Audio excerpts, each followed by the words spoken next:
Hello, everyone, and welcome back. My name is Courtney. I am here with my spouse, Royce. Together, we are the ace couple, and today we tackle the big concept that is cheating in a relationship.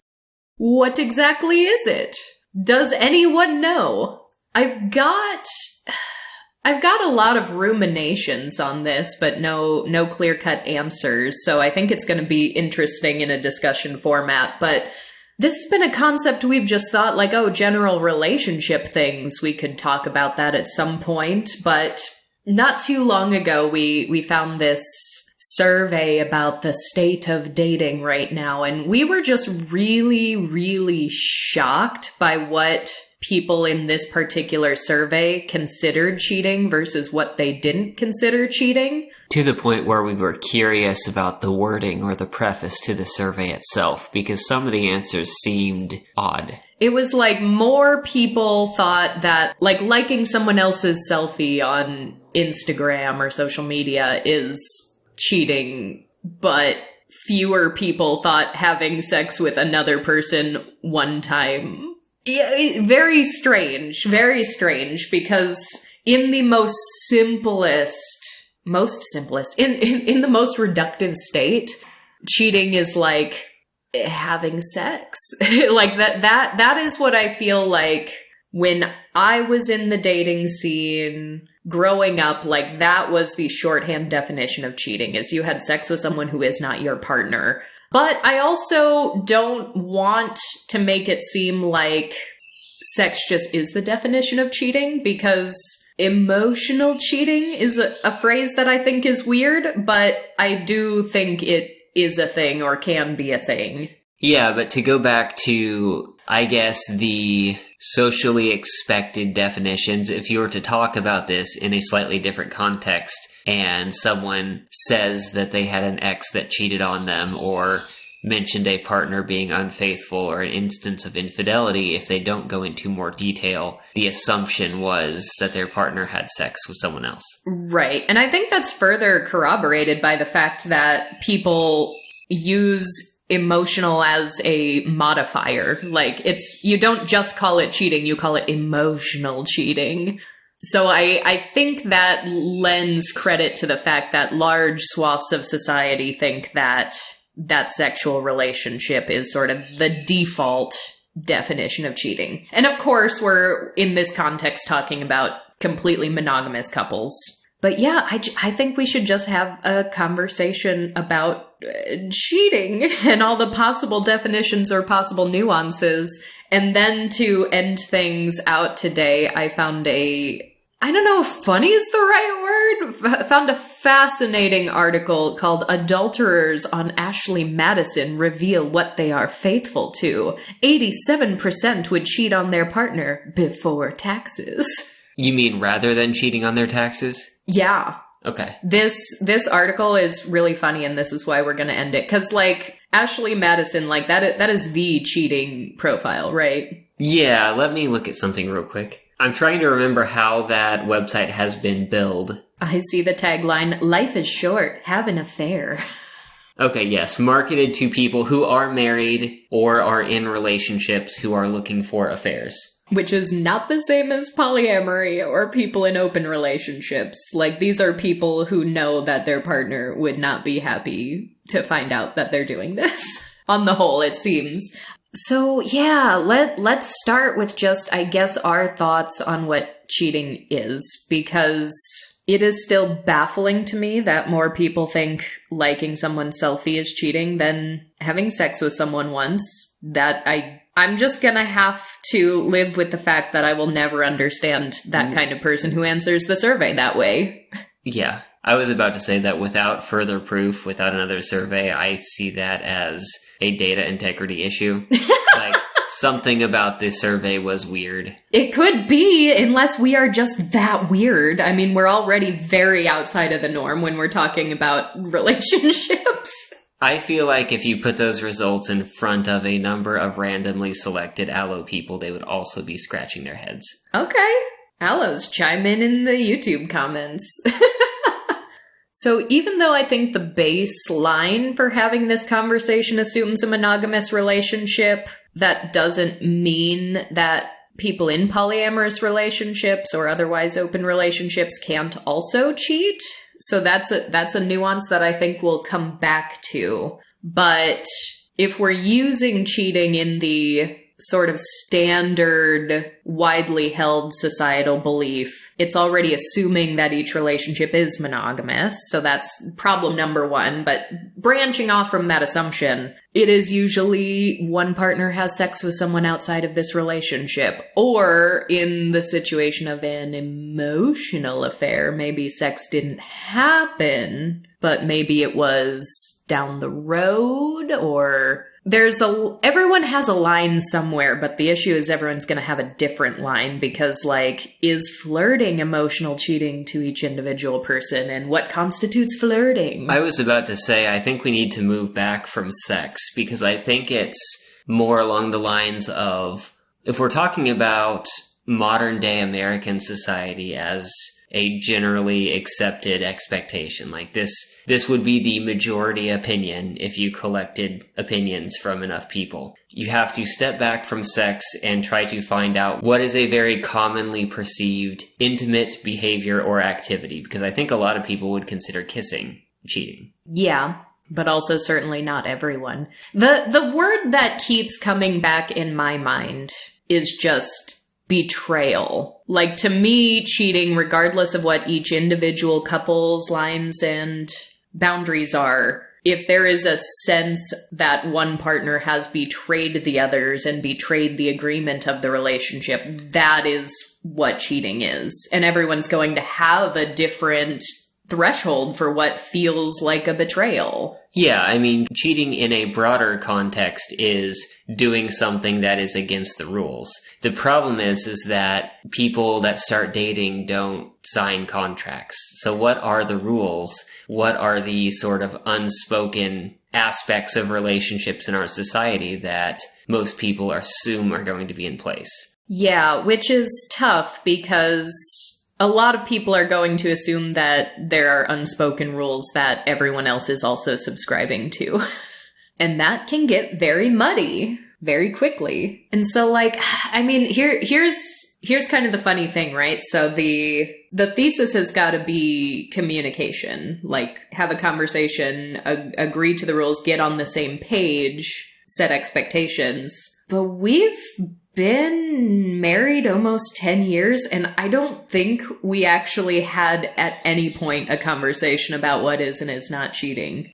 I don't think we did either, but I don't think that we really needed to. I'm trying to think of where there's a point of exclusivity in a monogamous relationship where you at least acknowledge at some point that you aren't looking for other people. And I feel like at some point very early on, we both established that we, like, don't date around. Yeah. Like, I specifically remember mentioning, like, the idea of not even getting into relationships, but just going, like, on dates, like dinner dates with more than one people at a time sounds exhausting to me. Right?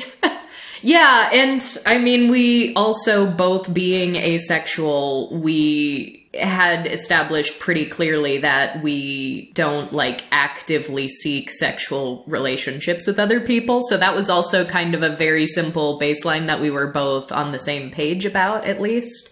But I do remember, because I think I've stated before on the podcast that my brain just naturally is very, very monogamous. There is a switch that just automatically flips when I have entered a relationship mode. And it's not a burden or a barrier. It's nothing oppressive or wrong. It's just genuinely how my brain is. So since we technically met on a dating website, as soon as, like, the night we were talking, I was like, great, I found someone I liked. I'm just not even going to look for anyone else. If anyone else comes to court me, I'm gonna be like, nope, I'm already engaged in something here, because that's just how it works. But I didn't know if that was necessarily going to be the case for you. So it was still pretty early on when I mentioned, I think it was because someone actually asked me out, like someone in my real world life asked me on a date or something. And I just very naturally and quickly turned it down. And then it just occurred to me, I was like, well, we're still long distance. We haven't had this conversation yet on a dating site. I know there are lots of people who date many people. Even monogamously inclined people might date around until they find the one they want to enter that monogamous state with. So I just sort of use that as something to springboard off of, like, oh, someone asked me on a date today. I turn them down because I don't want to. I want all my energy here, kind of a thing. And I remember your response because you sent me a smiley face emoticon. How often do you hear people say the word emoticon out loud now? Well, it was an emoticon. It wasn't an emoji. It's true. This is our generation, Royce, our culture. Be proud of it. I think that was the first indication of exclusivity, because you also, like, we hadn't talked about this. We hadn't mentioned it. Yeah, and you played all coy. You were like, oh, I didn't know you were turning down other offers. Smiley emoticon. And then I don't know, was that the point where you were like, now we're exclusive, or did your brain also kind of enter exclusivity before that conversation happened? I can't talk to more than one person in depth at a time. So, like, I think that's why that message was a positive confirmation, because I have always been the one who, it's like, all right, I am talking very personally with someone right now. That is all of my social energy. I don't know where they're at. Yeah, fair. But yeah, I don't think we ever at any point from there had a, like, what are the bounds of the relationship? Which is now weird, because now I'm going to tell all of our listeners, like, that's the only way you can know what someone counts as cheating. Well, I think the important thing to note, though, is if you haven't had a conversation, you don't know what the bounds are, so you could accidentally overstep them if you're not careful. So if you aren't doing anything, then yeah, there's no danger there. But if you're going to interact with other people in a way that could potentially be, perceived as unfaithful, a conversation needs to happen first. Mm-hmm. Have you ever been cheated on? You haven't had a lot of, like, long-term relationships. My relationships were all short. Not that I know of. Good for you. I was. The trick there, stay single. Stay single until you get married. That sounds like something a conservative dad would say to, like, a 6-year-old girl. I mean, getting married isn't a sign that you're not going to get cheated on. No, it's not. But, stay single until you're married. I think I've heard that before. But I digress. I have been cheated on at least once. And this is why I do want to make it clear that, like, I do think emotional cheating is a thing, because I do not think that he ever actually had sexual contact with someone else. And I have reason to believe that I may have also been cheated on a second time in a previous relationship to that. But honestly, that one was such an abusive hot mess that would have still been the least of my concerns at the time. So, but it's like, I don't know, I guess I'll tell little bits of this story just because that was a sense of betrayal that I felt. And I have seen some people on the far extreme side of things who have literally said, like, emotional cheating is not a thing. It does not exist. And I don't think I necessarily believe that, but I think it can be vague and it can have a lot of gray areas, and different people will have different interpretations of it. I mean, someone saying that emotional cheating does not exist is a sort of backhanded way of them saying that their boundaries in a relationship are physical, not emotional. But that only applies to them. I've heard people say cheating doesn't exist, period, because you don't own your partner. I mean, they can define that for their relationship. Yes. But no, I have quite literally heard people say, like, the concept of cheating does not make sense to me because literally you do not own your partner. Whatever your partner does, whether you're married or not, or no matter what your relationship looks like, what your partner does alone in their free time is literally none of your business. And I was like, no. I don't know how your brain works either. Well, you can disprove that very quickly if you go through a series of destructive actions that then impacted their life.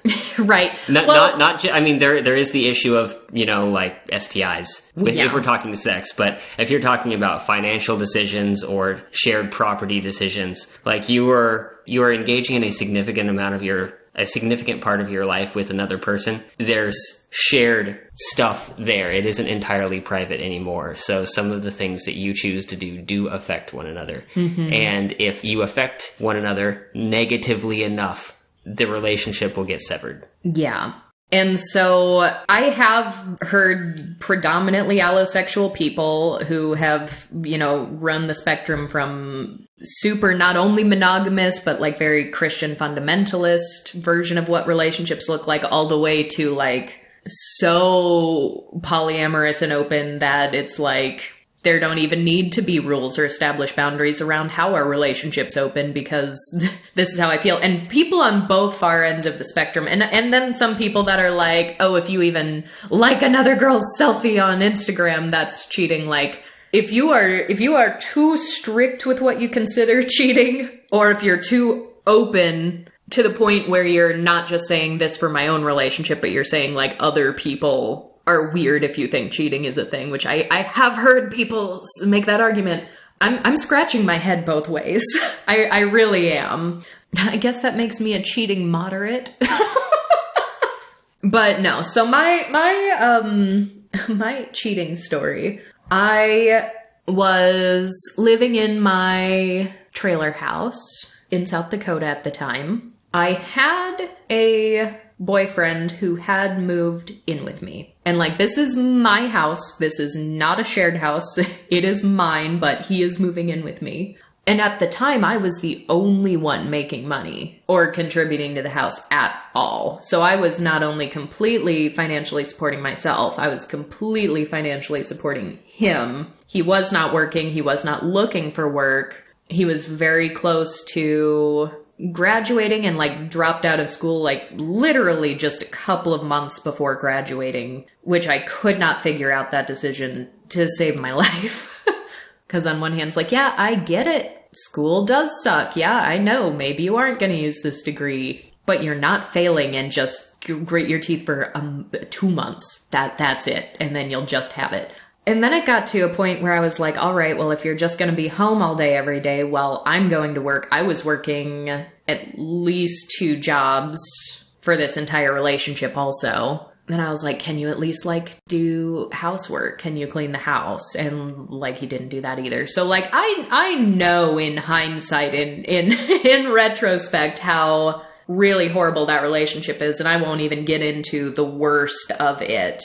But the way I found out was while I was at work on the night shift, on my break, I like pulled out my laptop to check some things in the break room. And he was like still signed into his Facebook account. And I went to like open Facebook because I just very recently opened this new Facebook profile. And without seeing that he was logged in, because I just opened it and I assumed it was mine. I saw like, oh, little notification like you've got a DM or something. And so I went to go click on that, and it was an active conversation that was happening right then and there. He was using a different device, having a conversation with another woman right then and there. So I'm at work in the break room and I am just seeing this really overly flirtatious, like borderline starting to get into sexting kind of a conversation, and I'm watching it happen real time, and I just got so nauseous. It was not a good day at work for me, because then it's like, well, I still have half my shift to go, And then I'm gonna go home to this guy. And that was not fun at all. And just, I don't know. I have, since that happened, heard people say like, well, emotional cheating isn't a thing. If they didn't actually have sex, then that's not a problem, or cheating in general doesn't exist, and it's just you trying to possess and own your partner. And it's like, not with the conversations we'd had and the relationship we had. Like, that was like, he knew he was doing something wrong too. When we finally had that confrontation, like, he knew that what he was doing was wrong. And I guess I could go into more details, but I don't know if I necessarily want to. Although that was the guy. Do you remember when we went up to St. Joseph years and years ago to a museum, and I randomly got a message from an ex that was like, hey, I'm sorry I was such a bad partner to you. That was that guy. And here I am now, like, married several years later, and I'm like, hello, where did you come from?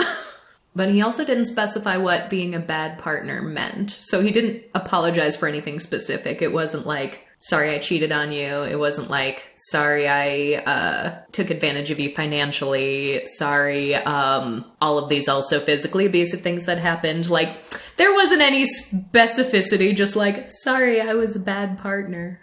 What are you supposed to do with that? Ignore and/or block. I mean, I guess. But yeah, I guess that's why I keep coming back to the word betrayal, because like in that moment, like that was a betrayal. The way our relationship was, the situation at hand, I was actively being betrayed. He was going behind my back, doing something that was very upsetting. And I don't know, I love my friends who are polyamorous. I know a lot of people that are in open relationships, have open marriages and whatnot. I think with healthy communication that is ethically sound, no qualms here. But there have also been people like sort of from the more fringe parts of that community who have sometimes been like, well, that wasn't cheating. Like, unless you know he actually had sex with her, that wasn't cheating. And it's like, You can't define other people's boundaries.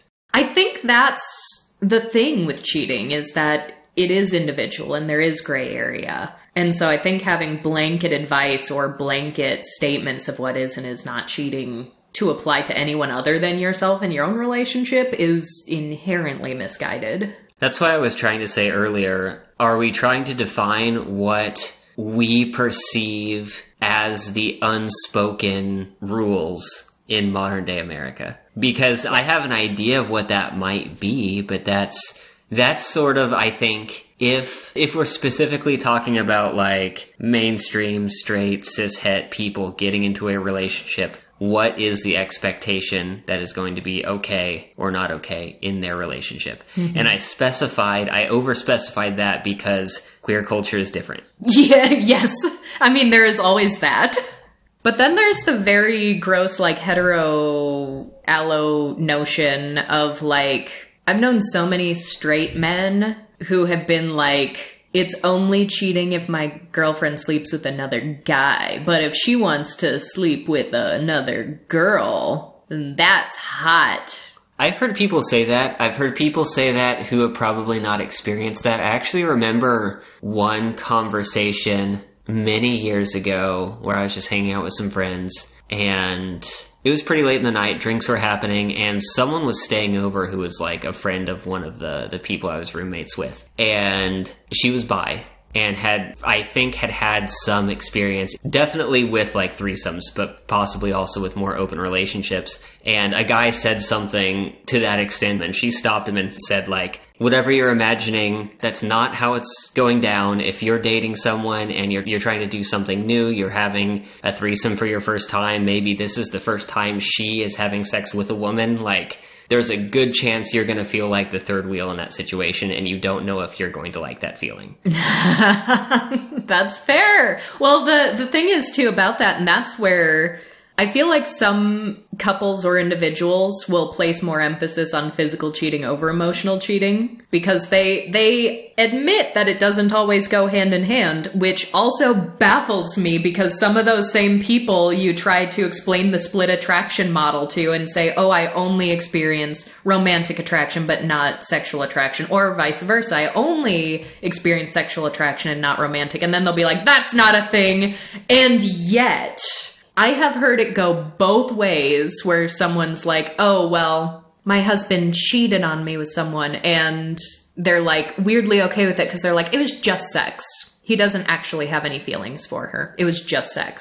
But then I've heard other people who do exactly the opposite. Like, oh, well, if you have feelings for someone, then like, you can't control that. That's something you can get over. But like, as long as you didn't sleep with them. So like, it's so weird that when we talk about cheating, we can separate out two different types of cheating, and some people care more about one than the other. And yet, but I mean, for me, a lot of it really just comes back to how your actions can and do affect your partner. That's why like health was such a big concern to me, whether it's, you know, masking in public during the pandemic. Is that something your partner's doing? Or is your partner having unprotected sex with someone? Is your partner having sex with someone who hasn't been tested recently? Like things of that nature, like health is very important because that can come back around to you. Whether that's because you are just in proximity to one another, or if you have built your relationship in a way where you do have some financial overlap, then medical bills are a thing. But I kind of think of it the same way as this.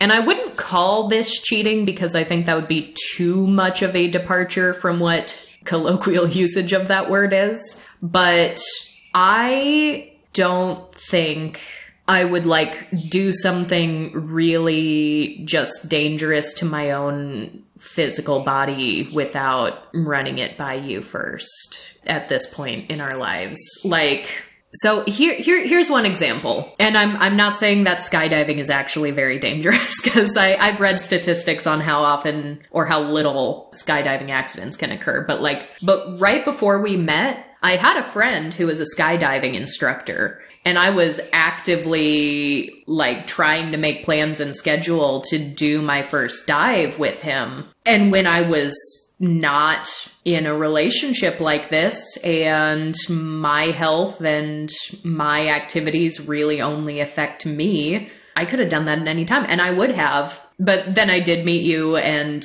when I moved down here, I wasn't, living in the same city as my friend who's a skydiving instructor anymore. But I still kind of want to go skydiving, but I would not just schedule myself for skydiving next weekend without having a conversation with you. I feel like it would be odd to do really anything significant without telling the people you're in a relationship with, particularly if you're living together. Right. Like if you're going to go travel somewhere, it's going to be weird if you are just gone for a week with no indication of what's happening. Like that is alarming. Right. If you, even things that have a low risk, it's good to know in case things go wrong, generally where you're at and when you're going to be back. Mm-hmm. Even when things aren't dangerous, I don't see why you wouldn't talk about upcoming things in your life to the people who are in your life. Like, wouldn't... Well, right, just conversationally. You would think that you would be excited about something that would coming up and you would share that information. But no,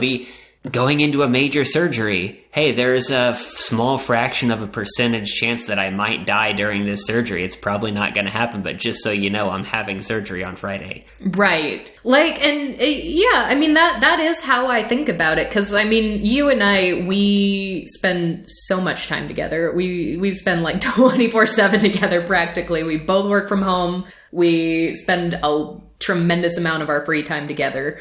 And it's been this way for years, so it would just naturally come up in conversation. But in terms of making decisions, some people have thought that it was very weird, especially people who didn't know us very well. People would get shocked to find out that before the pandemic, I would travel alone all the time, sometimes to other countries or to the other side of this country. And a lot of people would be like, how does Royce feel about that? And I'm like, what are you implying? And when you dig deep enough, people will be embarrassed to admit it. If you don't pick up on the same cue that they do, which is like, how does your partner not know? Or like, does your partner think you're cheating while you're out?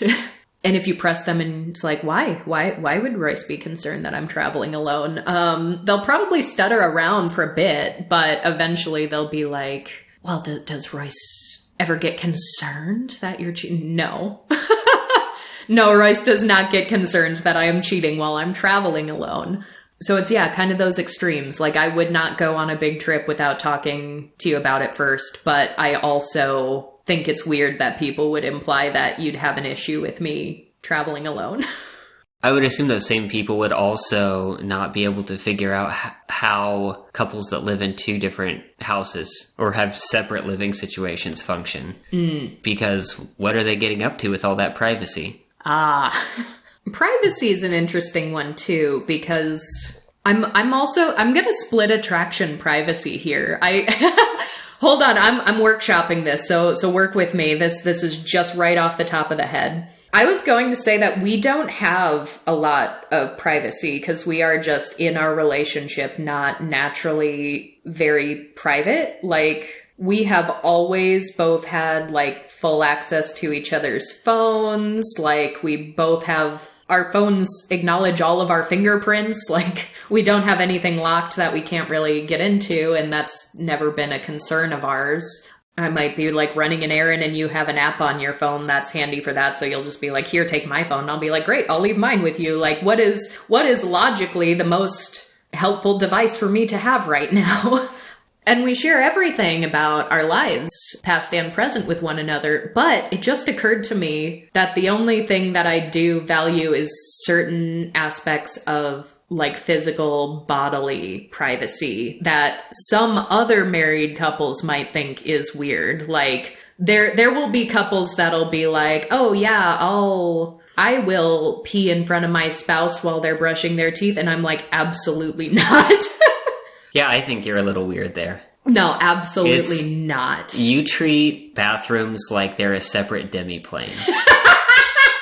They are. If I am in the bathroom and the door is shut and you try to like yell at something like, I don't hear that, I'm in the bathroom, you're gonna have to wait for me to get out of the bathroom for the answer to your question, because this is I'm in the bathroom. It doesn't matter what I'm doing in here. If I am in here and the door is shut, I am in my own little world right now. Which, yeah, some people do think is weird, because there will be some people that are like, oh yeah, I don't even close the door when I'm in the bathroom. It's like, if I'm in the bathroom, the door is closed.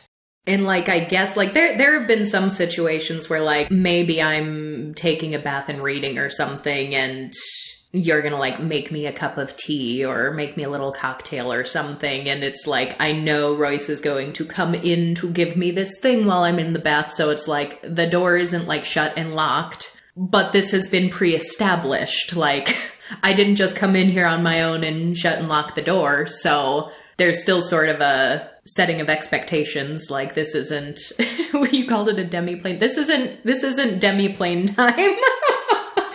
But yeah, things like actually using the toilet, absolutely not. I don't want you anywhere near me. I don't want to be anywhere near you. It's just how that's going to be forever. I also, one that I think is especially a very weird quirk that I've learned about myself since we bought this house, because our master bathroom does the like 2 sink, 2 mirror thing, which I've seen a lot of since moving down here. Like, lots of other people's houses I've been in, other houses we've looked at for either renting in the past or buying, do that 2 sink thing. I did not see that very often when I was growing up, and I don't know if it's just a time preference or region preference, but once I started seeing this 2 sink thing, I got the idea in my head like, oh, well, how cute will it be to like both be brushing our teeth at night in front of our own little sinks before we go to bed. Turns out, absolutely not. No. I don't want to see you brushing your teeth. I don't want you seeing me brush my teeth. If I'm going to brush my teeth now, the bathroom door gets shut and locked because that's demi-plane time. So I guess you can split attraction privacy, like thoughts, emotions, internet behaviors, all of that free game out on the table does not matter to me, but I need my demi-plane bathroom time. So that's the extent of the physical privacy that's needed. But yeah, and I guess there are just going to be situations where, like, if something is a deal breaker for you, then I think you're going to have to be the one who identifies that and initiates whatever amount of separation or conversation needs to happen based on that. Because there are going to be situations where maybe a polyamorous person does fall into a relationship with a monogamous person. I have seen it work sometimes. I'm not going to say it can't ever happen, but that definitely needs to be a conversation. Because there is some truth to you don't own and can't control your partner, but you kind of have to know what your partner's baseline habits are or were coming into it. Because, like, you can't go into a relationship with a polyamorous person, like, hoping they'll become monogamous for you, because you're the right one. Yeah, you can't control another person, but not everyone's lives are compatible either. Yeah.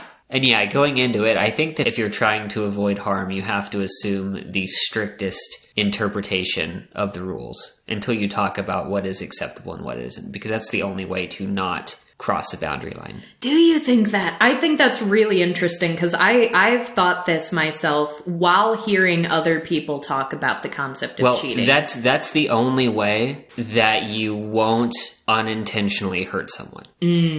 Because if you assume that things are more open than they are and you're wrong, that your partner is going to be hurt. Right. Because, yeah, I have heard people who are more inclined to open relationships who have been in a newer relationship and it's like, oh, well, you know, he's really upset because he found out I've been sleeping with these other people.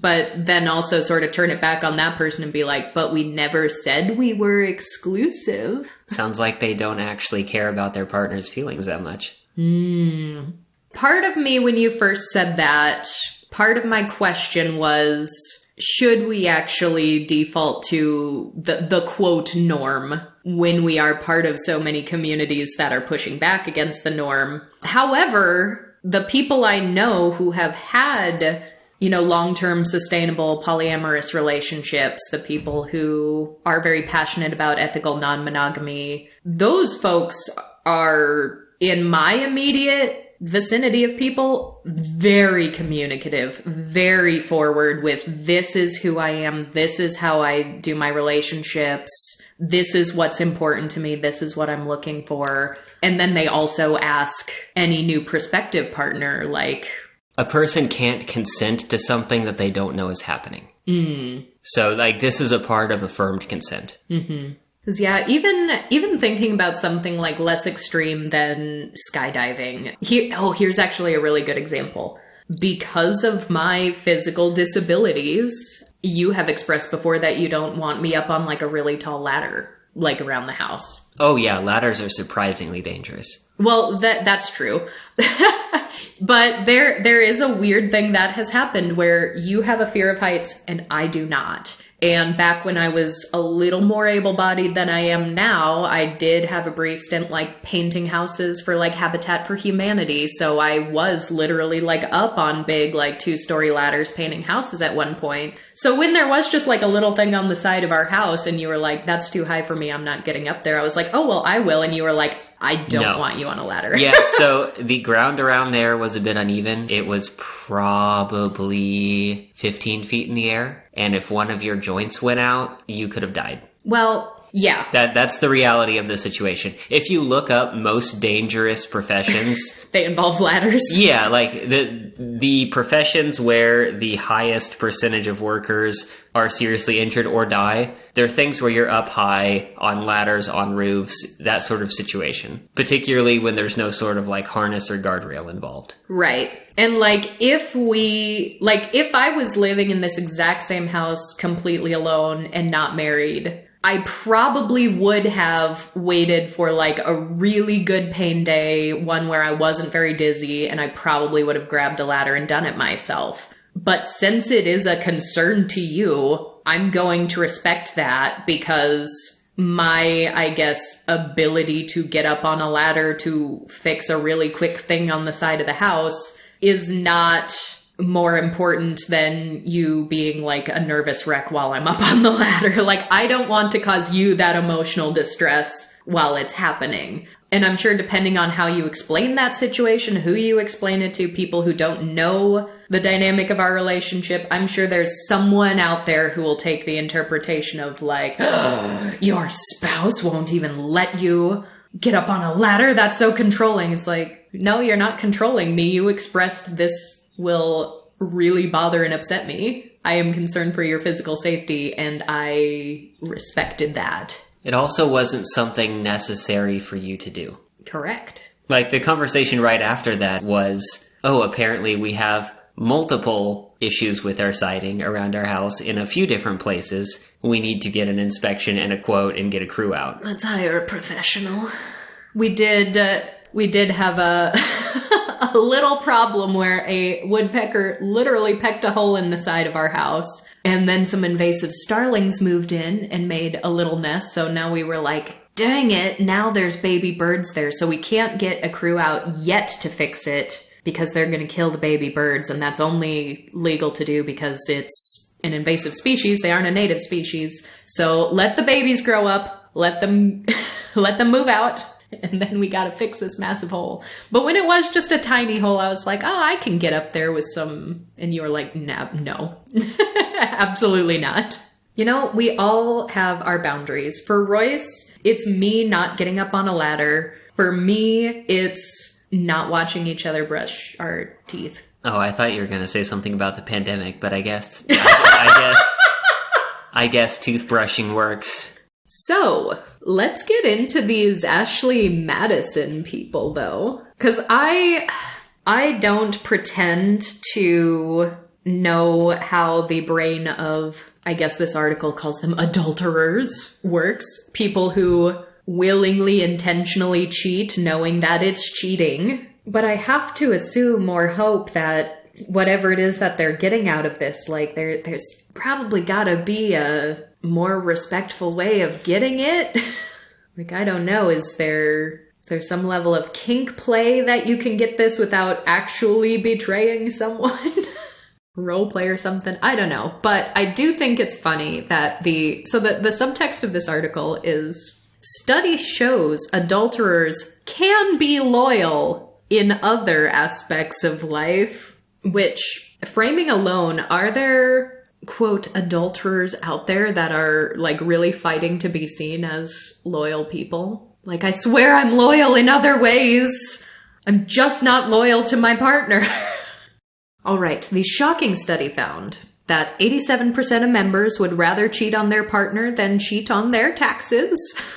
So yeah, the fundamental premise of this article that someone who cheats in a relationship is going to cheat in every aspect of their life seems like a gross misunderstanding of, I don't know, people.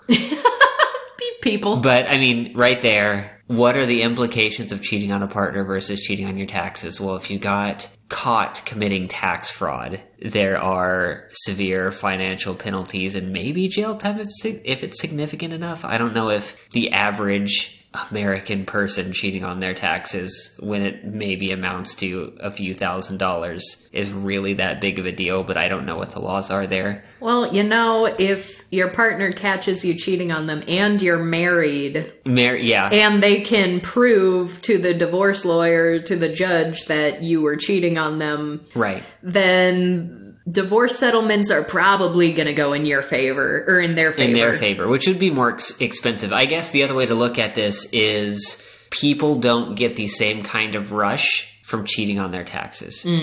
Unless you're Turnip Boy. Well, that was tax evasion. Oh, I love Turnip Boy commits tax evasion.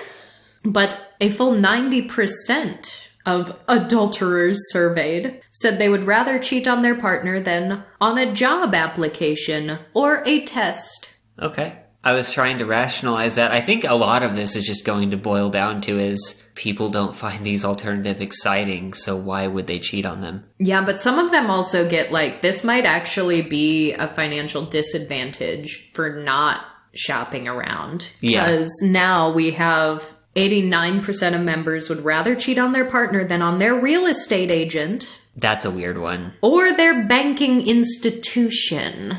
Okay. I don't understand company loyalty. I don't understand company loyalty, especially not banks. Especially when occasionally banks will have like bonuses or benefits for setting up a new account. Okay, so we were talking about defining cheating. Asking another realtor for like prices on homes in an area is not cheating on your previous realtor. You do not have that kind of relationship. Your realtor doesn't control you. That's true. Neither does your bank. Well, in bank, like, I'm fairly loyal to a credit union, but the only reason why I am loyal to said credit union is because they are the only reason we were able to close on and buy our house, because a different banking institution almost royally screwed us over. Yeah, they weren't working with their time frames.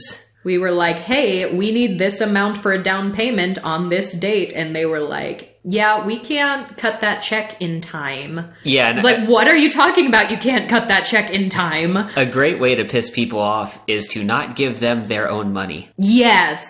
And so, and I worked in a banking call center for a period of time. I was a department lead. So I knew all of the bank's like policies, and I knew when exceptions could and could not be made. I knew when there were federal regulations for things. So I knew at that moment, like, all right, our bank isn't going to give us our money. We might literally lose this house, and it is going to look fraudulent as all hell if I go to a new bank right now and say, great, I would like to open up a new account, transfer all this money so I can get it out as a cashier's check right away. That's no bank is going to do that. I was like, surely. But I was like, you know what? My grandmother always taught me the benefits of credit unions versus banks. I'm going to go find a credit union and I'm going to cry to the manager. And so I walked in and I was like, listen, I used to work for a bank, so I know how fraudulent this sounds. But this is our situation. This is the other bank that is screwing us over. And please, we just want to close on this house. And I promise you, pretty please, if you can figure out a way to help us get this money, we will be lifelong customers. And they did. So that doesn't mean I'm not ever going to have an account anywhere else. But that does mean I'm not going to be closing that account unless they screw us over in a fun new way. Who knows? They might. Company loyalty is for chumps. Yeah, even compared to, well, I guess banks are a little different than realtors.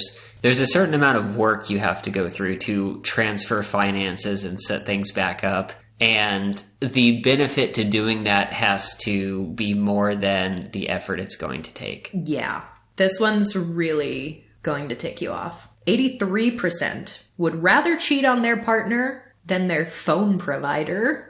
See, yeah, brand loyalty is stupid. Phone providers are especially dumb because all the big, like, brand-named carriers charge way too much money. The sub-carriers that are lesser known basically rent out the cell towers and satellites from those same companies and then just charge their own rates under their own brand. Mm-hmm. So it's literally the same cell service under a different company. This one doesn't make any sense to me because do people not eat a variety of things? 82% would cheat on their partner before their favorite takeout restaurant. What is cheating on your favorite takeout restaurant? I assume it's going to a different takeout restaurant?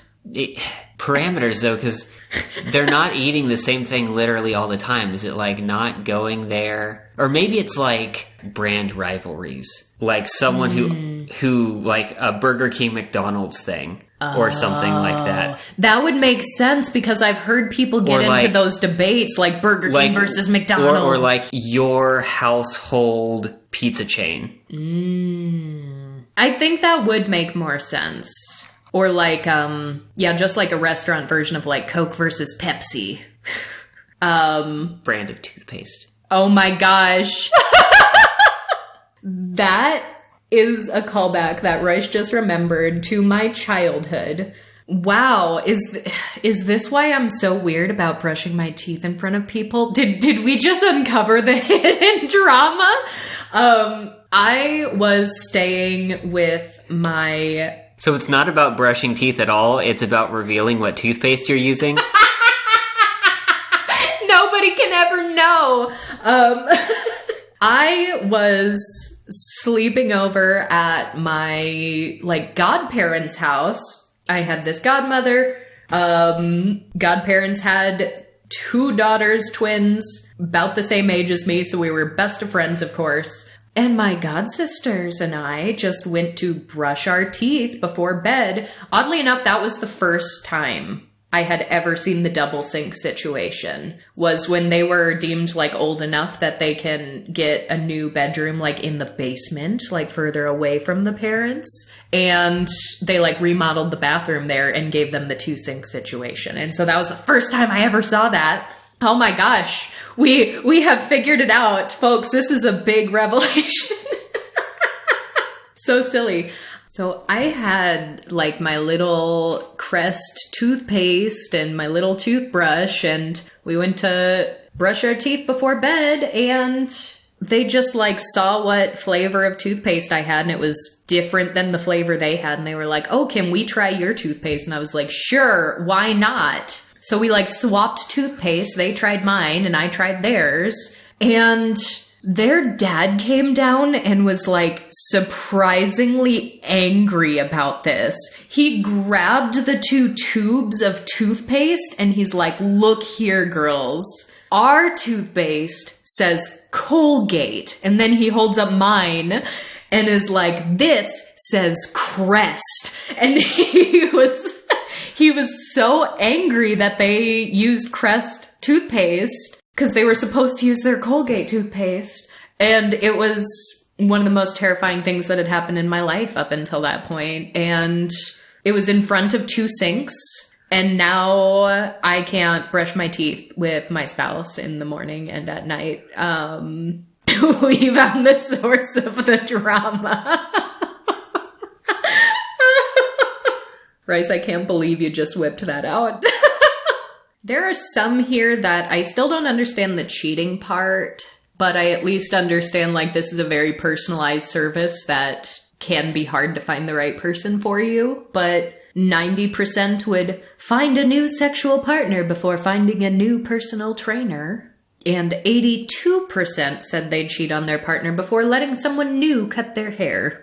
Yeah, I think that the common denominator here is that this is a group of adulterers, right? That's what the article's calling them, yes. So we already know that they have an inclination to find people to have sex with, and nothing else that is being compared with that is exciting. Like, people don't talk about how fun it's going to be to try out a new barbershop when they already have an established one. But people talk about how fun it'll be to try that new place to eat. Not if it's your rival brand, though. If it's a new restaurant, yes, but that's not cheating on your, however that question was phrased. Although this is weird to me. So the highest numbers I've seen so far is 90%, and that was job application and test and personal trainer. But the number falls to 86% for saying they would cheat on their partner before voting for the other side. Is Ashley Madison only in the US or is that worldwide? Believe it or not, I've never been on that website. Oh, they're actually Canadian. Oh, what you do in Canada? I feel like they had a heavy presence in America, though. And also criticisms of having a lot of bots and a big old data breach. Yeah. I remember that hitting the news. Yeah, that sounds about right. I imagine a large pool of the users come from like a 2-party political situation, predominantly. I'm surprised that only, knowing car people, I'm surprised that it's only 81% more likely to cheat on their partner than their favorite car manufacturer. Is that still as much of a thing these days as it used to be? I feel like the big car manufacturer brand loyalty thing was heavier in a couple of generations before me. Like Chevy and Ford, for example, was mostly like an older person thing that I heard growing up. No, it is still a thing. I am admittedly around far fewer car people than I used to be, but this infographic that they made to share all these numbers says infidelity in the sheets, but not in the streets. Ashley Madison members reveal the list of things they are most faithful to. How do you feel about this? Quote, the chief strategy officer of Ashley Madison, Paul Keeble, says once a cheater, always a cheater is an antiquated assumption. For some of our members, infidelity will become a regular activity that they incorporate into their wellness regime. For others, it will be a one-time act. A scratch that once itched goes away. Where did we see something about cheating as self-care? We reviewed an article that said that. Or no, was it a Reddit, maybe? I have a lot of thoughts on the state of self-care discourse in general, like even removed from this context, but I do think there are times where people do invoke self-care as a means of getting overly selfish to the detriment of the important people around them. And I think that's maybe all I'm going to say about that right now. But really, I have trouble with the framing of a wellness regime. I would not blame someone for saying, to live my happiest, most fulfilled life, I want multiple sexual partners, but that is a thing that needs to be open and communicated with said partners. Otherwise, again, you are liable to hurt people. And some of that may just be the framing where the word that's being used is infidelity or affairs or cheating, which the word itself implies a breaking of boundaries instead of having an open relationship where these things are communicated. Some of these quotes, though, because he continues, for many of these members, going through an affair resulted in a stronger marriage with their spouse, opening up the lines of communication and ultimately improving their lives, both sexually and emotionally. But they went about it in the wrong order. Till death do us part is a promise many Americans make without understanding the consequences. Here we go. If your partner shuts down all activities in the bedroom or is simply unable to provide for your needs, is death now the only release from what can be a living hell for many? I mean, you could try divorce first. This reason alone can help explain how someone can be truly faithful in many aspects of their life, but still choose to have an affair. Because we are not asked to be faithful until death when it comes to any other part of our life. That's sort of an odd framing, isn't it? It's like, people will be really loyal if you don't expect them to be loyal. No one expects someone to be this loyal to their favorite fast food restaurant, and yet they are. If that's actually the framing they're going for, and I'm not just reading that in an odd way from my perspective, kind of sounds like marriage is probably not the answer for this type of person. I also really struggle with living hell. Is not having sex with another person living hell? I know there are allosexual people that struggle with the dead bedrooms thing. But I don't know that anytime you are talking about sex with another person and you're framing it in such a way that it is something you need and it's not a want or a heavy desire, you need it, I get really skeptical. Because when another person's involved, it's not 100% up to you. It's never going to be 100% up to you. And to your point, if you are just not at the end of the day after exploring options and having communication compatible with someone else, divorce is an option. Considering your options before getting married, whether or not getting married with this person or at all is for you. But it also the framing of if your partner shuts down the activities in the bed, you are now blaming the partner for putting you in a living hell. There's probably a lot more to the story one way or the other. Yeah, but this is also an executive from a company profiting off of this who got a lot of criticism, at least the company got a lot of criticism for the morality behind their website and branding. So of course they're framing everything in a way that would justify their existence and their users' usage of the platform. But anyway, with that, we are going to segue into this week's featured marketplace vendor. Today, we would like to shout out Built with Pride CNY.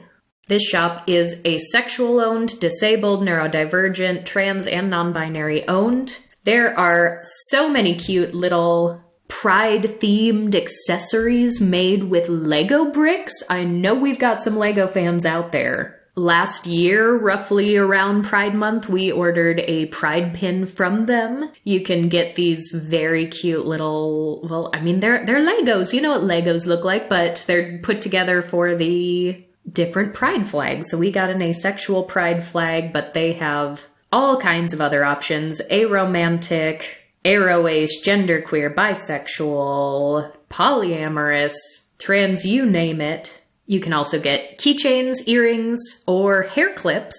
And outside of Pride merch, they've got Christmassy holiday ornaments, little wreaths and poinsettias that you can purchase either already assembled or you can get a kit and build it on your own.